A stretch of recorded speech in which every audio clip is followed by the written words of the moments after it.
Hi everyone, कैसे आप सब लोग। I hope all are fine.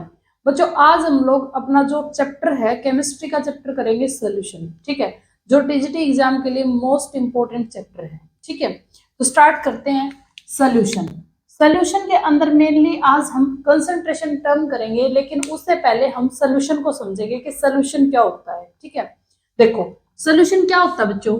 Solution क्या होता है आप सभी को पता है। किसी भी चीज का मिक्सर है उसको क्या हम सोल्यूशन बोल सकते हैं? नहीं बोल सकते। ठीक है, अगर मैं रेत को और जो नमक है उनको मिला दूं तो वो सोल्यूशन नहीं होता। ठीक है, क्योंकि हम उसको अलग अलग कर सकते हैं तो सोल्यूशन नहीं है। हम सोल्यूशन उसको बोलेंगे जिसको हम जो सिंपल मेथड है फिल्ट्रेशन वगैरह से अलग ना कर सके, उस चीज को हम क्या बोलेंगे? सोल्यूशन बोलेंगे। ठीक है, तो हमारे पास जो सोल्यूशन है उसकी जो प्रॉपर डेफिनेशन है वो क्या होती है? सोल्यूशन क्या है? एक होमोजीनियस मिक्सर है। ठीक है, सोल्यूशन क्या बच्चों? एक होमोजीनियस मिक्सर है। होमोजीनियस मिक्सर का क्या मतलब होता है कि इसकी जो प्रॉपर्टी है थ्रू आउट दिस सोल्यूशन, इसकी जो प्रॉपर्टी है यूनिफॉर्म रहेगी। ठीक है, अगर आपके पास कोई एक सोल्यूशन है, ठीक है, यहां पर आपने चेक की प्रॉपर्टी, यहां पर चेक की, आप कहीं भी चेक करो सोल्यूशन की जो प्रॉपर्टी है वो थ्रू आउट दिस सोल्यूशन बिल्कुल सेम रहेगी। ठीक है, तो इसका मतलब ये क्या है कि होमोजेनियस मिक्सर है, सोल्यूशन की प्रॉपर्टी क्या रहेगी? यूनिफॉर्म रहेगी। ठीक है, ऑफ टू और मोर सब्सटेंस। सोल्यूशन क्या है? होमोजेनियस मिक्सर है टू और मोर सब्सटेंस। ठीक है, दो या दो से ज्यादा सब्सटेंस का क्या है? एक होमोजेनियस मिक्सर है। And which lose their individual identity. ठीक है, इस बात का क्या मतलब है? अब मेरे पास एक सोल्यूशन था ए, एक कंपोनेंट था ए, एक था बी। ठीक है, एक कंपोनेंट मेरे पास था ए, एक था मेरे पास बी, और कुछ भी मैंने सोल्यूशन बना दिया इन दोनों से। ठीक है, तो ये जो ए और बी है इनकी जो आइडेंटिटी है वो लूज हो जाएगी। ठीक है, ये दोनों की आइडेंटिटी यहाँ पे लूज हो जाएगी और एक नया कंपोनेंट यहाँ पे तैयार हो जाएगा जिसको हम क्या बोलेंगे? सोल्यूशन बोलेंगे। ठीक है, जिसको क्या बोलेंगे? सोल्यूशन बोलेंगे। और इसको हम सेपरेट नहीं कर सकते बाय सिंपल मेथड। जो ये मैंने मिलाया है और जो सोल्यूशन बनाया है इसको मैं सेपरेट नहीं कर सकती, कोई भी सिंपल मेथड से इसको हम अलग नहीं कर सकते। ठीक है, नहीं तो वो सोल्यूशन नहीं कहलाएगा अगर हम उसको अलग कर लेंगे तो। ठीक है, तो सोल्यूशन बहुत टाइप के होते हैं, हमें पढ़ने हैं। तो यहाँ पर टू और मोर सब्सटेंस है, लेकिन हमें बाइनरी सोल्यूशन ही पढ़ना है इस टॉपिक में। बाइनरी सोल्यूशन सिर्फ दो चीजें, एक हमारे पास सोल्यूट है, एक हमारे पास सोलवेंट है, हमने दोनों को मिला दिया और सोल्यूशन तैयार हो गया। सिर्फ हमें बाइनरी सोल्यूशन की स्टडी यहाँ पे करनी है। ठीक है, अब देखो ये हुई बात। अब जो सोल्यूशन होता है बच्चों, जो सोल्यूशन होता है हमारे पास, सोल्यूशन के अंदर दो चीजें होती है, सभी को पता है। सोल्यूशन के अंदर एक सॉल्वेंट होता है और दूसरा एक सोल्यूट होता है। ठीक है, सोल्यूशन के अंदर एक सॉल्वेंट होता है, दूसरा एक सोल्यूट होता है। ठीक है, जो सॉल्वेंट होता है, जो सॉल्वेंट होता है वो ज्यादा अमाउंट के अंदर प्रेजेंट होता है। जो सॉल्वेंट है वो ज्यादा अमाउंट में, ऐसे ही हम नॉर्मली जो लेते हैं वो लेते हैं, जो सॉल्वेंट है वो ज्यादा अमाउंट के अंदर प्रेजेंट होगा और जो सोल्यूट है वो कम अमाउंट के अंदर प्रेजेंट होगा। ठीक है, इसमें भी क्वेश्चन पूछा गया है, आपको देगा नहीं कि कौन सा सॉल्वेंट है कौन सा सोल्यूट है, बस आपको ये पता होना चाहिए कि जो ज्यादा है वो क्या है? सॉल्वेंट, और जो कम है वो क्या है? सोल्यूट है। ठीक है, तो यहाँ पर हमारे पास जैसे एक एग्जाम्पल है। ठीक है, ये एक एग्जाम्पल है कि 90% इथेनॉल सोल्यूशन है। इसके अंदर आपको बताना है कि सॉल्वेंट क्या है, सोल्यूट क्या है, क्योंकि क्वेश्चंस आपको क्या मिलेंगे? क्वेश्चंस आपको क्या मिलेंगे? आपको सॉल्वेंट रखना होगा, फॉर्मूले के अंदर सोल्यूट रखना होगा। ठीक है, अब आपको पता कैसे चलेगा कि ये सॉल्वेंट है या फिर ये सोल्यूट है? तो आपको कैसे पता चलेगा? सिर्फ जो ज्यादा क्वांटिटी के अंदर प्रेजेंट है वो क्या होगा? सॉल्वेंट, जो कम क्वांटिटी के अंदर प्रेजेंट होगा वो क्या होगा? सोल्यूट। ठीक है, अब 90% इथेनॉल सोल्यूशन है, तो यहाँ पर 90 ग्राम इथेनॉल है। ठीक है, इथेनॉल है प्लस 10 ग्राम वाटर। ठीक है, तो यहां पर ये वाली चीज है, ये क्या है? सॉल्वेंट, और ये क्या हमारे पास? सोल्यूट।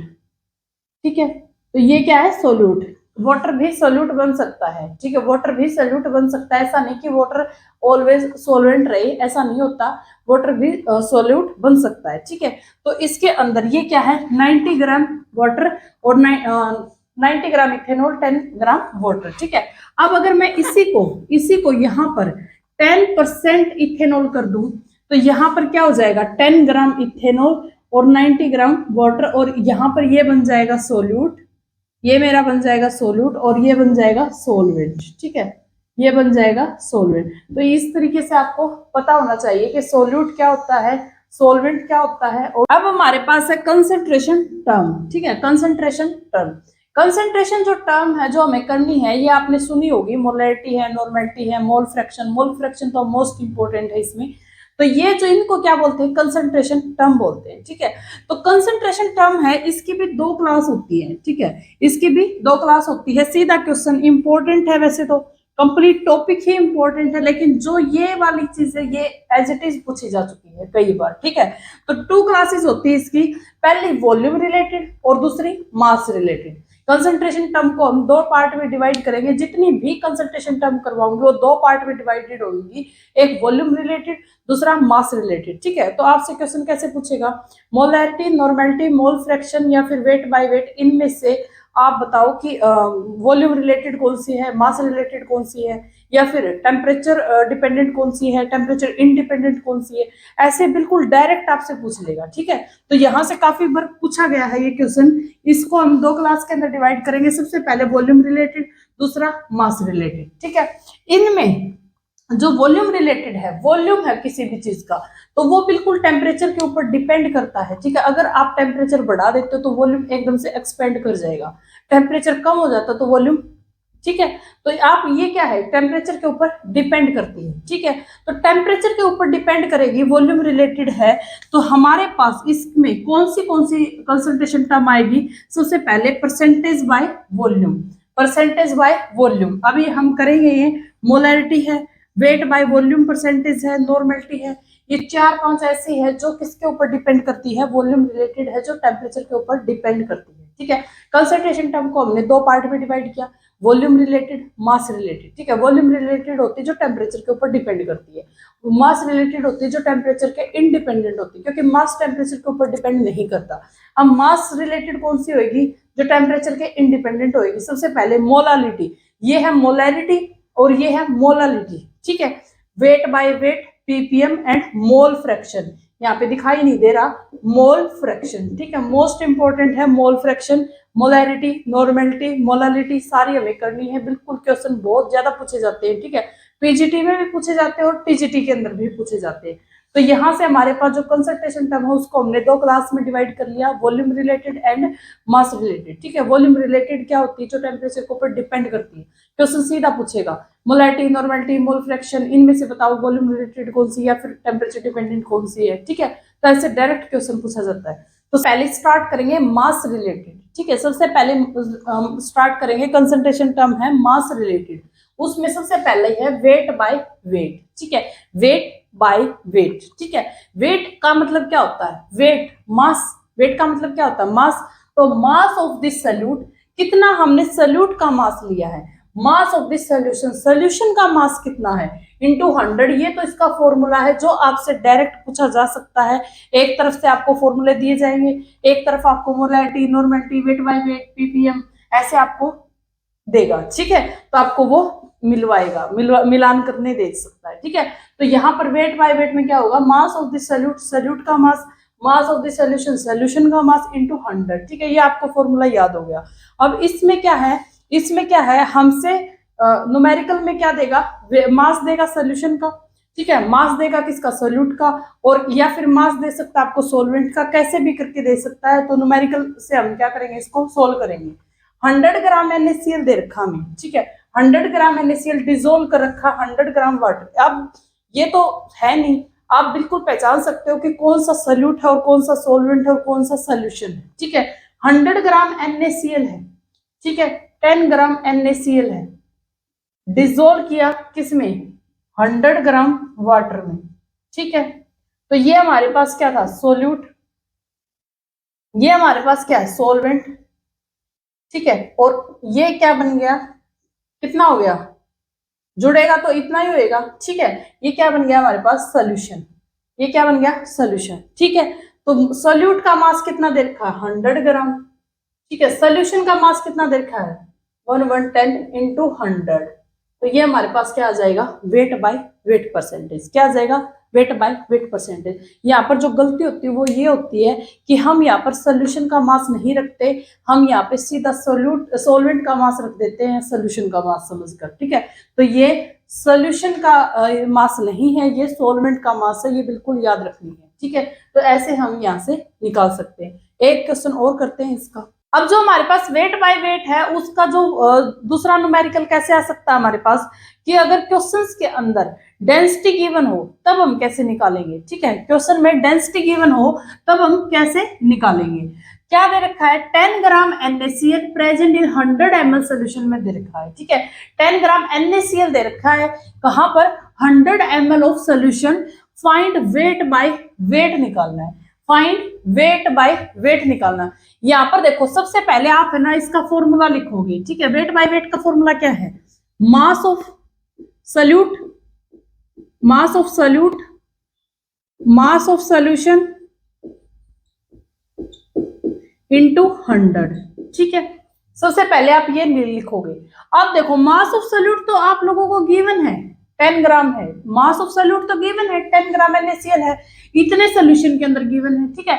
इसको वॉल्यूम में दे दिया, सोल्यूशन को किस में दे दिया, वॉल्यूम में। हमें किस में चाहिए, मास के अंदर चाहिए, ठीक है। तो यहाँ पर देखो ये चीज तो तुम लोगों को गिवन है 10 ग्राम है, हमें निकालना ये, इसी के लिए क्या दे रखी है, डेंसिटी दे रखी है। तो डेंसिटी का फॉर्मूला क्या है, डेंसिटी होती है जो वो किसके इक्वल होती है, मास अपॉन वॉल्यूम, ठीक है, मास अपॉन वॉल्यूम। डेंसिटी कितनी दे रखी है, 1.2 ग्राम पर ml, ठीक है। मास हमें नहीं पता, ये डेंसिटी होती है सोल्यूशन की, डेंसिटी ऑफ सोल्यूशन यहाँ पर कंप्लीट लिखो, मास ऑफ सोल्यूशन, ठीक है, वॉल्यूम ऑफ सोल्यूशन। तो मास ऑफ सोल्यूशन तो हमें पता ही नहीं, पता होता तो यहाँ पे लिख ही देते, तो ये तो हमें पता नहीं, इसको मान गया x। वॉल्यूम ऑफ सोल्यूशन कितना दे रखा है, 100 ml, 100 ml, ठीक है। तो यहां से ये इस साइड आ जाएगा, तो हमें पता चल जाएगा ये कितना हो गया, 120 ग्राम। मतलब जो मास है सोल्यूशन का वो हमने निकाल लिया डेंसिटी से, क्योंकि वॉल्यूम गिवन थी, ठीक है। वॉल्यूम क्या थी, गिवन थी। यहां पर जो ये मास निकाला है इसको सिंपल यहाँ पे पुट कर देंगे। मास ऑफ सॉल्वेंट कितना है, 10 ग्राम, ठीक है।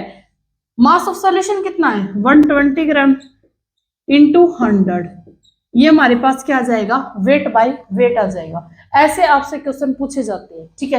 कंसंट्रेशन टर्म से काफी क्वेश्चन पूछे जाते हैं, जिसमें से ये थोड़ा सा टिपिकल बनता है क्योंकि डेंसिटी गिवन है, ठीक है।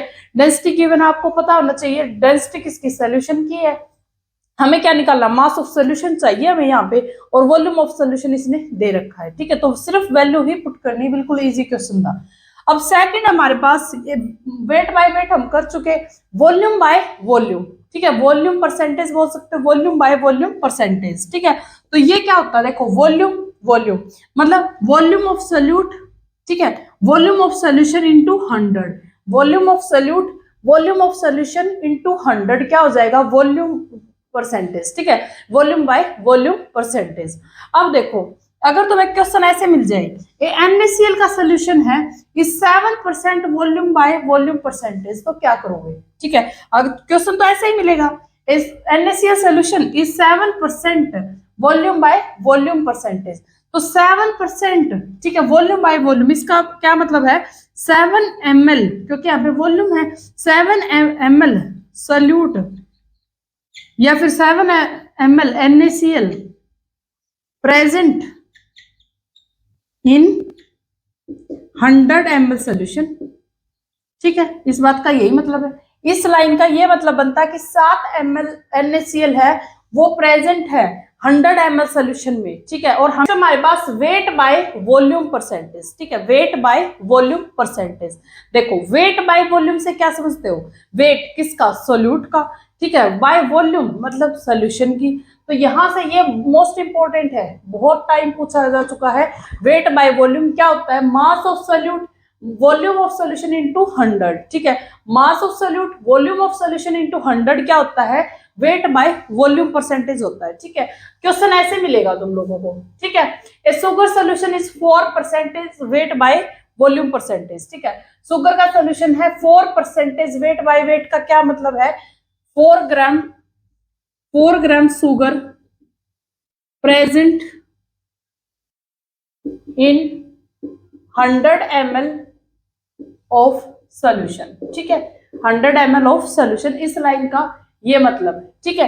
4 ग्राम शुगर है present in 100 ml of solution, इसका एग्जाम्पल है ये। मतलब क्या है 4% का मतलब क्या है, 4% वेट बाय वॉल्यूम का मतलब क्या होता है कि 4 ग्राम शुगर है किसके अंदर प्रेजेंट है, 100 ml के अंदर प्रेजेंट है, ठीक है। इस लाइन का ये मतलब है। अब एक क्वेश्चन दे रखा है यहाँ पे, क्वेश्चन ऐसे सोल्व करना है इसका। एक क्वेश्चन दे रखा जो डेंसिटी का क्वेश्चन लेते हैं, शुगर सोल्यूशन इज 20%, शुगर का सोल्यूशन था 20%, ठीक है। वेट बाय वॉल्यूम, पहले तो यही लाइन लिखो, वेट बाय वॉल्यूम, यानी कि 20 ग्राम वेट है, 20 gram sugar present in 100 ml of solution, ठीक है। इस लाइन का मतलब है ये, ठीक है। हाँ देखो भाई, इस लाइन का फॉर्मूला ये है, 20 ग्राम शुगर है present in 100 ml of solution, ठीक है। 20 ग्राम शुगर प्रेजेंट है 100 ml ऑफ सोल्यूशन, इस लाइन का मतलब है ये। अब हमें क्या क्या निकालना, वेट बाय वेट निकालना है। तो मैं अगर यहां से लिखूं वेट बाय वेट, इसका फॉर्मूला अगर मैं आप लोगों से पूछूं तो क्या हो जाएगा, मास ऑफ सोल्यूट, ठीक है, मास ऑफ सॉल्यूशन इनटू 100, ठीक है। इसका फॉर्मूला है ये। यहां से हमारे पास देखो मास ऑफ सोल्यूट तो प्रेजेंट है, 20 ग्राम शुगर है, ठीक है, डिसोल्व कर रखे 100 ml सोल्यूशन, लेकिन जो सोल्यूशन है उसका मास गिवन नहीं है, उसका वॉल्यूम गिवन है। सोल्यूशन का मास गिवन नहीं है, उसका वॉल्यूम गिवन है। तो डेंसिटी किसके इक्वल होती है, जो डेंसिटी है रो से डिनोट करते हैं डेंसिटी को, ये डेंसिटी होती है। डेंसिटी किसके इक्वल है, 1.25 ग्राम पर ml, ठीक है। डेंसिटी किसके इक्वल होती है, mass upon volume, mass of solution into volume of solution, ठीक है। डेंसिटी इसके इक्वल होती है। तो यहां पर हमारे पास मास का हमें पता नहीं निकालना है, वॉल्यूम दे रखा 100 ml, ठीक है, 100 ml। यहां से अगर मैं x निकालू तो ये इस साइड आ जाएगा 1.25 इंटू 100, ml से ml कट हो जाएगा, ठीक है, ग्राम में आ जाएगा आंसर। तो 125 ग्राम, ये हमारे पास आ गया मास ऑफ सोल्यूशन, ये हमारे पास है मास ऑफ सोल्यूशन। यहां पर हमारे पास मास ऑफ सोल्यूट कितना है, 20 ग्राम, ठीक है। मास ऑफ सोल्यूशन कितना है, 125 ग्राम इंटू 100।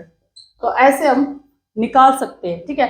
ऐसे भी हमें दे सकता है, कैसे भी करके दे, बस तुम लोगों को ये पता होना चाहिए कि वेट बाय वॉल्यूम क्या होता है, वॉल्यूम वेट बाय वेट क्या होता है, ठीक है, वॉल्यूम बाय वॉल्यूम क्या होता है, ये तुम लोगों को पता होना चाहिए। क्वेश्चन तुम्हें कैसा भी दे, ठीक है, और क्वेश्चन यहाँ से आते हैं, खूब आते हैं, ठीक है। नेक्स्ट करते हैं। नेक्स्ट देखो भाई, नेक्स्ट हमारे पास मोल फ्रैक्शन, ठीक है। नेक्स्ट हमारे पास मोल फ्रैक्शन।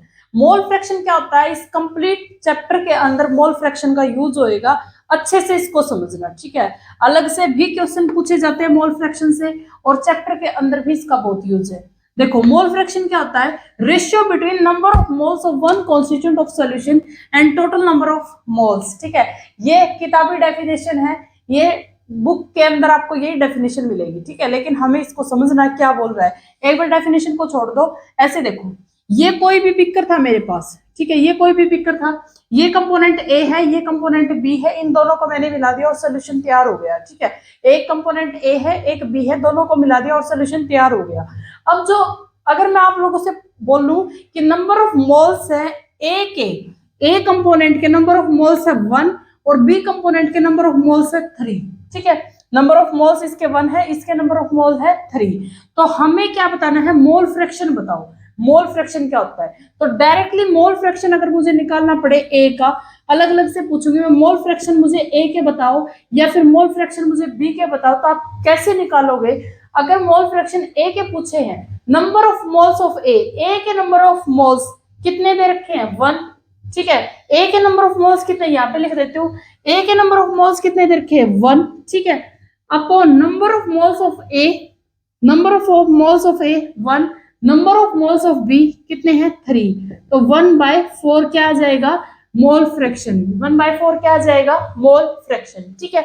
ऐसे ही मैं बी के भी निकाल सकती हूँ, कैसे, number of moles of B, number of moles of B, B के नंबर ऑफ मोल कितने दे रखे हैं, 3, ठीक है, और number of moles of B, A plus B मतलब टोटल मोल्स 1 + 3, 3/4, ठीक है। ये किसके हैं, number of moles of B, ठीक है। इसको डिनोट करते हैं इससे, ये जो एक्स निशान दिख रहा है ना, ये एक्स नहीं है, जिट्टा बोलते हैं इसको, जिट्टा। इससे इसको क्या किया जाता है, डिनोट किया जाता है। इसको बोलते हैं हम मोल फ्रैक्शन, या तो आप ए का निकलवा सकता है, आपसे बी का भी निकलवा सकता है। Number of moles of A upon total number of moles, जितने सोल्यूशन के अंदर टोटल है, मतलब ए प्लस बी, ठीक है। हमारे पास बाइनरी है, बाइनरी सोल्यूशन है, ए या बी है, तो ए प्लस बी। अगर हमारे पास सोल्यूशन 3 कंपोनेंट होते, यहाँ पे सी भी होता, तो total number of moles, moles of A B C, ठीक है। इतना याद रखना। तो ये क्या हमारे पास मोल फ्रैक्शन है, ठीक है। अब अगर मैं पूछूं, ये मेरे पास कोई भी क्वेश्चन दे रखा है, ये मेरे पास कोई भी क्वेश्चन है, तो अगर मैं आप लोगों से पूछूं मोल फ्रैक्शन बताओ मुझे, ठीक है, मोल फ्रैक्शन बताओ। देखो ये मान लिया मुझे ये ए है, ये बी है, पहले तो मुझे मोल ही निकालने पड़ेंगे।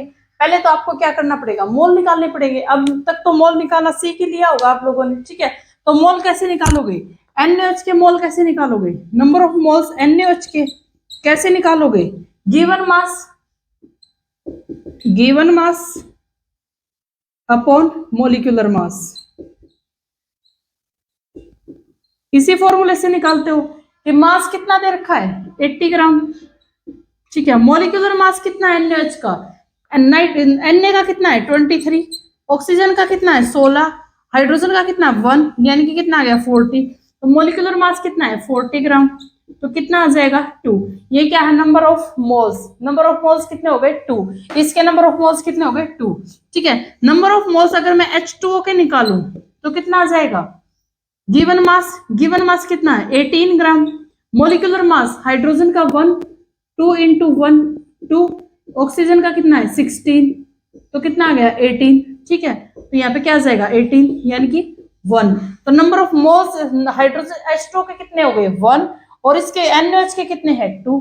अगर मैं आप लोगों से मोल फ्रैक्शन पूछूं, मोल फ्रैक्शन मुझे इसका बताओ, ठीक है, मोल फ्रैक्शन बताओ मुझे NaOH का, तो कैसे निकालोगे मोल फ्रैक्शन NaOH का, मोल कितने इसके 2, नंबर ऑफ मोल्स ऑफ ए मतलब number of moles of NaOH, total number, total कितने हैं 1 + 2, 2/3, ठीक है। अगर मैं H2O का मोल फ्रैक्शन पूछूं, H2O का मोल फ्रैक्शन पूछूं, H2O का, तो क्या बोलोगे आप, मोल फ्रैक्शन इसका नंबर ऑफ मोल्स कितने हैं 1, टोटल मोल्स कितने हैं 3, तो क्या आ जाएगा 1/3।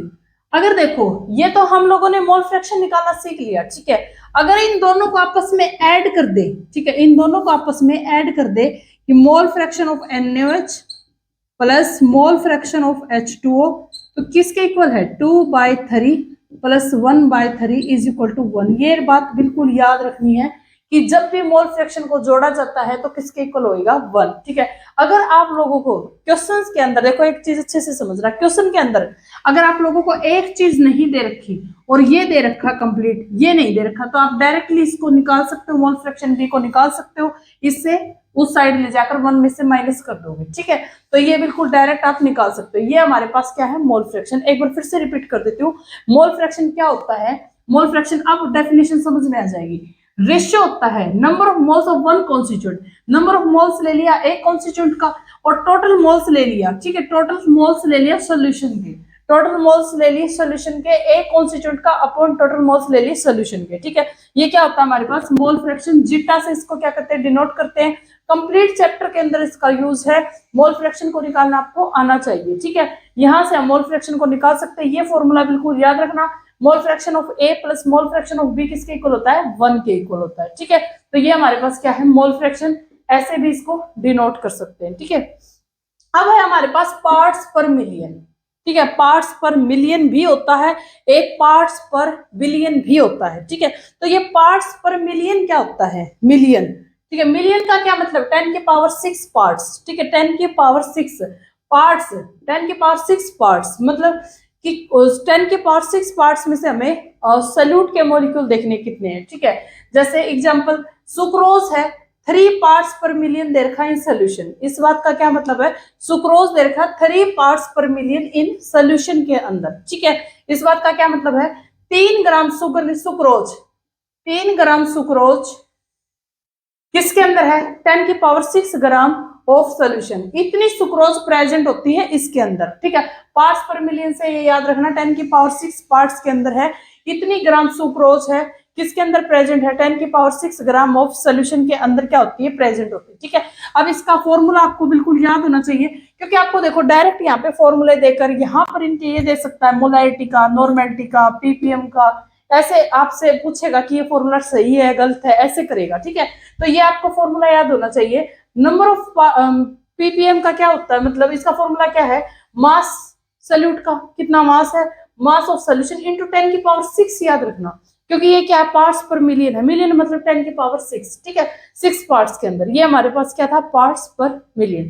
तो कंसंट्रेशन टर्म अभी मोलैरिटी, नॉर्मेलिटी, स्ट्रेंथ, मोलालिटी काफी रहती है, ठीक है। आज की वीडियो में हम इतना ही करेंगे, नेक्स्ट वीडियो में हम मोलैरिटी, नॉर्मेलिटी इनको सभी को डिस्कस करेंगे।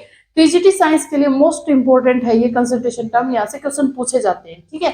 Thank you so much.